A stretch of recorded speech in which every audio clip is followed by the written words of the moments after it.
Alright, welcome back. If you watched the last video, if not, whatever. I went over the base weapon changes right above here. If you want, if you haven't seen that yet, or if you want to watch it afterwards, it'll be on the screen right now and in the description. And also these patch notes. They're not a patch. Said that last time. If you want to see all these update notes, also in the description is a link to Bungie's website for this. Okay, so we're gonna hop right in. Exotic weapon tuning.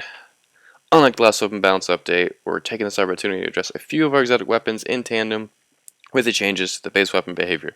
Fair warning, some of these changes are intended to make you feel better while killing with the weapon, and some are intended to make you feel better while being killed by the weapon. Whew, some of these I'm okay with, some of these I'm not okay with. I will not be reading everything on the screen. If you want to read everything, you can go to patch notes, update notes, or you can pause it right here and read it, but I'm just going to talk about it and say the changes and give my opinion. But I have not used this weapon since I got it. The changes they're making: increased space stability to 80 was 65. That's good. I thought it had a stability perk on it that made it basically max, but that's good. Increased bounce count for hard light projectiles, right? Because those skip rounds or whatever are really useful. Hard light projectiles are not affected by damage fall off. Okay, that's good. Make it a little better, a little more fun to use. And I don't know if we happen to see one in PvP. Interesting. If we see one in PvE, also that sounds like fun. Next is Necrochasm. Honestly, one of the shittiest guns and one of the hardest guns to obtain, because you have to do hard mode and maybe get a Crux, and also you have to get the Husk of the Pit, and then rank that up to one gun, and then you can make the Necrochasm out of the Crux. So much work to get this gun for such a very little, very little reward. What are they doing? Increased space stability to 60 was 40. Alright, that's good. Uh, more stability, it makes it easier to land shots. Cool. Increased magazine size. Yes, because you can burn through bullets so fast with this gun. Crushbringer perk will always trigger on a precision kill. Crushbringer explosions has increased radius and deals more damage. That is actually really good, because you just got to get a headshot and you'll get the Crusherall explosion, and it does more damage in a bigger area.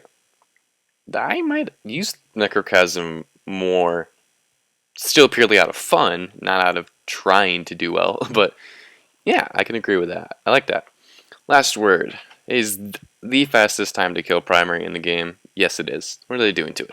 Reduced range stat to 10 was 20. Okay. Reduced stability to 20 was 30. Reduce effective range while in aim down sights. Increase accuracy and precision damage aim assist scale when firing from the hip. Get 3 coffins ready. Fixed bugs with hip fire damage bonus applying incorrectly. So yeah, they're making it not so easy to land shots because of how fast you can fire, and increase accuracy and precision damage aim assist scale when firing from the hip. Okay. But that does make firing from the hip a little more viable to use, but also that is still harder than aiming down sights, because they changed the range and the stability. So it won't make it so, it won't be the best primary to use because of what's happening to Thorn, which we're getting to next. So that's good. I like the last word changes. Good. Thorn. Easily the most used exotic in PvP. Primary, definitely. What are they doing? I'm excited. Reduce base damage of Thorn's Mark of the Devourer, DOT, to roughly 1/3 of what it was in PvP and PvE. So it was, what, 7? And so that'll go to it'll either display 2 or 3 when you get a tick. Allow dot to stack up 5 times across multiple landed projectiles. This is a net buff for Thorn's DOT, but reduces the lethality of the weapon in PvP. So you can no longer be 2-shot, but you could be 3-shot, if they're landing 2 headshots, and then the DOT is stacking. So let's see, if you get 2 hits with Thorn, you'll get 4, and you get a 3rd hit, you'll get 6.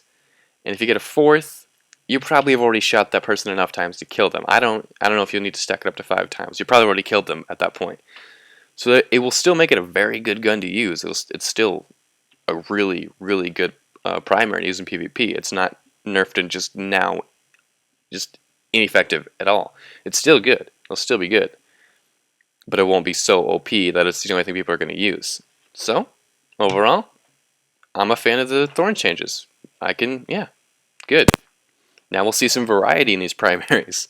Hawkmoon, even though I'm on Xbox and on PlayStation, we're going to read this anyways. Changes add a stack limit to Luck in the Chamber and holding aces so that only 2 of the bonus perks will ever stack on one round. This should prevent Hawkmoon from one-hit killing full health players in PvP. I have heard that being a problem on PlayStation. Add 2 rounds to Hawkmoon's magazine when holding aces is unlocked. Luck in the Chamber damage bonus reduced by 3%. I don't know. Sounds okay. Cool. Icebreaker. Oh, I don't understand this one. So, their reasoning behind this change is to increase the suspense and the waiting for the next round of Icebreaker ammo to regen. They're changing it. Increase recharge time for Icebreaker rounds to 1 every 8 seconds instead of 1 every 5 seconds. I don't understand. They say, oh, we're having a problem, or people just seem to wait forever in their strikes or their raids for Icebreaker ammo to come back, and they're just sitting there for hours just waiting for Icebreaker ammo and then killing an enemy and then sitting back waiting for more ammo. So let's just make it longer. I'm not mad. I just don't understand why they have to increase the wait time between Icebreaker rounds. I don't understand, honestly. But alright, if that's what you want to do. I can wait. Honestly, I don't use Icebreaker that much, but when I do, I can wait another 3 seconds. But I just don't understand why they're doing that. But oh, I can deal with it. Alright, moving on. No Land Beyond. Another garbage weapon, like the Necrochasm. Still fun, though. Increase weapon handling speed for faster time to aim, ready, and stow. Adjust sights to fix overlap and parallax issue while aimed. Increase time decay of the master to 8 seconds. Add additional 20% precision damage bonus while the master is active. Yeah. Still don't know if I'm going to use it, except for when I'm in PvP and I'm either getting destroyed or I just want to have fun. Or 6-man no Land Beyonding Crota or something like that. These changes obviously do make No Land Beyond a better weapon, but it's still a joke weapon to me. But yeah, it's a buff and it's good, so great, good for the No Land Beyond. Black Hammer. Still confused as to why this isn't the exotic weapon changes when it is non-exotic, and they state it's non-exotic. I don't know why they did this either. This one actually kind of upsets me. Changes increase ammo inventory to 18 rounds. That doesn't upset me, but that's cool, more mag size. But White Nail perk now pulls ammo from your inventory. So I could land through precision hits, but my ammo will eventually run out. I can understand that they don't want people to just sit there and just hit a boss's crit over and over and over and over until he's dead without any worry. But I still don't see why it has to take ammo from your reserves. That doesn't make sense to me. Like, I mean, maybe they should change it so bosses don't stand still. So we can't constantly just hit them in the head all the time. Maybe they move around. Maybe they throw some more enemies at us, which usually that's kind of what it is. It's harder in like Prison of Elders and sometimes in raids. You can keep landing precision hits because there's other enemies shooting at you. So that still doesn't. That's another point to why they shouldn't pull ammo from your inventory. That's probably the only thing I'm not a fan of in this, but we're moving on.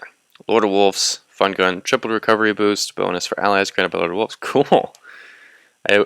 Tripled recovery boost, that's good. Makes it even better to use when near your teammates. I wish they'd increase the range of it, of how close your teammates have to be to you for it to be able to work, but good, that's a good thing for that. And is this the last one? It is the last one. It's the last one for a specific reason, because it is the, however you want to say it, the Gjallarhorn, the Gurjallarhorn, the Yallarhorn, the Ballerhorn, the most elusive, best exotic for some people, and the crutch exotic for everyone who has it, especially for when Volta Glass first came out. No, probably through Volta Glass, and for when Crota was out the whole time it was first out. Gjallarhorn, Gjallarhorn, that's what you need. You have to have a Gjallarhorn. And it has hurt people doing raids because, you know, people require you to have Gjallarhorn or this and that, which is stupid. So that's what they're trying to change, is not make it so incredibly OP that it's not the only exotic heavy used. It's not the only heavy used, and it's not a requirement for raids or strikes or nightfalls. So let's see what they're doing. Reduce damage of Wolfpack rounds. That's it. That's all they're doing. It's still going to have incredible, damage on the initial rocket blast, and they're not even saying how much Wolfpack rounds are being nerfed. It could be 20, it could be 50, it could be 70. We don't know yet, so it's up in the air, and I honestly, I'm okay with it because it makes it easier for, like, say, I heard this in Extreme the other day. If people are going to require you to use A, Gjallarhorn, it doesn't make sense because A will be equal to B and C. For instance, any other heavy will work besides Gjallarhorn, so you don't have to have Gjallarhorn 2 because it won't be the best. Any heavy will be good. You could use Truth. Truth actually holds more rockets. And you could use Dragon's Breath if you're feeling it. Any rocket launcher will be good. Any heavy will get the job done. You can now run any exotic you want because Gjallarhorn will not be the best exotic to use just because of how good it is. Honestly, it was a bit of a crutch for most people trying to beat raids and strikes. It was just, it could kill anything really fast just because of how good of a rocket launcher it was with the Wolfpack rounds. It was really good. And now people really can't require you to use it because it's not insane. It's just like any other heavy. It'll get the job done. So overall, all of these changes are good, and pretty much all of them are needed. Don't really understand Icebreaker, but I can live with it. And I'm not a fan of the white nail perk change to the black hammer. I don't understand that. It's not even exotic. But that is all the exotic changes. That are happening. They're pretty much all good. I like them. If you enjoyed this video, that's awesome. Thanks for watching if you're still here.